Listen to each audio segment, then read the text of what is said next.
Première question, pourquoi êtes-vous tant à désirer quitter la France? Donc ça, c'est une question qui ne s'adresse pas que à moi et peut-être que vous pouvez réagir aussi dans les commentaires, c'est important. Pourquoi? Oh, trop bien. Ça, c'est le thé point. Vous pouvez regarder sur mon Instagram si ça vous intéresse, qu'on a ouvert aujourd'hui, qui a un paquet d'années d'ailleurs. Je ne sais pas si vous connaissez le thé point. On en avait déjà parlé une fois hein, avec les petits du Yunnan, là, les petits trucs tout nouveaux là. Et celui-là, c'est un vieux, ouais, c'est ça. C'est bon pour la tension artérielle, l'hypertension. C'est bon pour l'estomac aussi? Ok. Alors, les questions, pourquoi êtes-vous tant à désirer quitter la France? C'est une question, du coup, si on la met dans le contexte, c'était qui était posée quand on parlait d'expatriation. Si on la remet dans le contexte, c'est intéressant d'aller étudier ça. Au final, je pense que c'est pas qu'on est tant à avoir envie de quitter la France. Nous avons quitté la France pour des raisons qui ne sont pas forcément les mêmes que d'autres personnes. Et c'est surtout l'idée d'être libre, l'idée de bouger. Mais pour aussi beaucoup de personnes, ils n'ont pas forcément envie de quitter la France, ils ont tout simplement envie d'aller ailleurs. Tu vois, c'est la différence entre avoir envie d'aller en Chine, par exemple, et avoir envie de quitter la France. Souvent, l'envie de quitter un endroit n'est pas assez forte pour motiver quelqu'un. Par contre, l'envie d'aller à une destination, là, oui. Et ensuite, il y a aussi quelque chose d'autre que je voudrais évoquer, c'est que maintenant, c'est tellement plus facile aussi, le monde est tellement plus petit, hors période de virus, bien sûr. Avant, à l'époque, c'était pas aussi simple. Maintenant, au final, on peut quitter son pays comme on quitterait sa ville quand on était plus jeune. Moi, quand j'étais plus jeune, par exemple, les gens, ils avaient un petit peu peur de quitter leur ville, par exemple, pour aller vivre à Paris, à Marseille, à Aix, en Bretagne ou n'importe quoi. Quand ils devaient bouger, tu vois, pour le travail, etc., il y avait souvent des contraintes de voyage, des contraintes enfin plein de contraintes. Au final, tu es attaché à tes racines. Et puis, parfois, bah, ça fait peur de voyager, c'est pas pratique, les trains sont longs, etc. Et puis, petit à petit, en France, ça s'est développé, notamment les vols low cost comme un Ryanair, les trucs comme ça, tu vois. Et du coup, bah, c'était plus facile au final de bouger à l'intérieur de la France.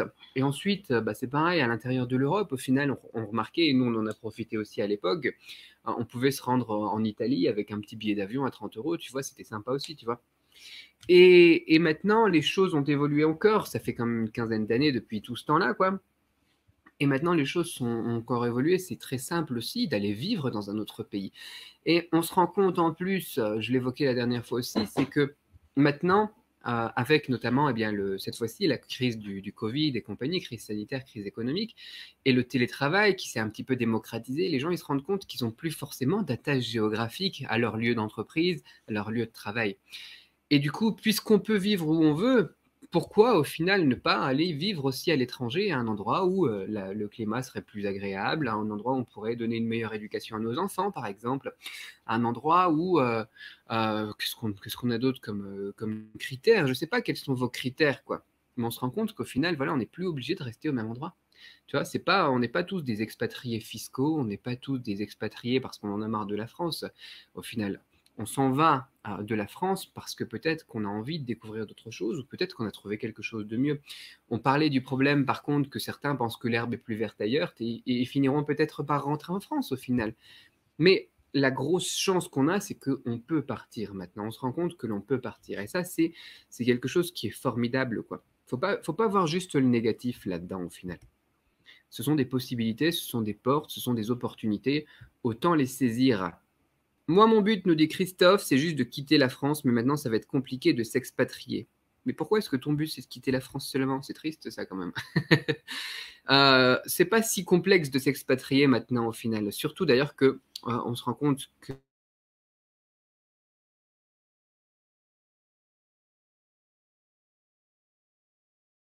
les plus grosses facilités pour aller dans un autre pays en ce moment, c'est pas les visas touristes. J'espère que ça va aller. Oui, finalement, aujourd'hui, à part les antipodes, Australie, Nouvelle-Zélande, Nouvelle-Calédonie, c'est facile de voyager, même en Amérique du Sud. Ouais, c'est ça, c'est plutôt simple de voyager. Ça devient relativement beaucoup plus simple de voyager. Bon, voilà, parfois il y a la quarantaine, parfois il y a les tests PCR, les choses comme ça, mais si c'est pour t'expatrier, t'es pas à 2 semaines près, quoi, tu vois. Et un test PCR, on en a déjà parlé, on a fait intervenir aussi des personnes qui voyageaient aussi à l'intérieur et à l'extérieur de la Chine qui nous racontaient un petit peu comment ça se passait, les tests PCR, etc. C'est pas quelque chose qui est douloureux, violent ou n'importe quoi, ça prend 2 secondes, quoi. Et puis tu as les résultats dans les 2 heures qui arrivent, ou enfin ça dépend dans quel pays tu es, quoi. Si tu es en Belgique, on évoquait ça hier, tu reçois ça en une semaine.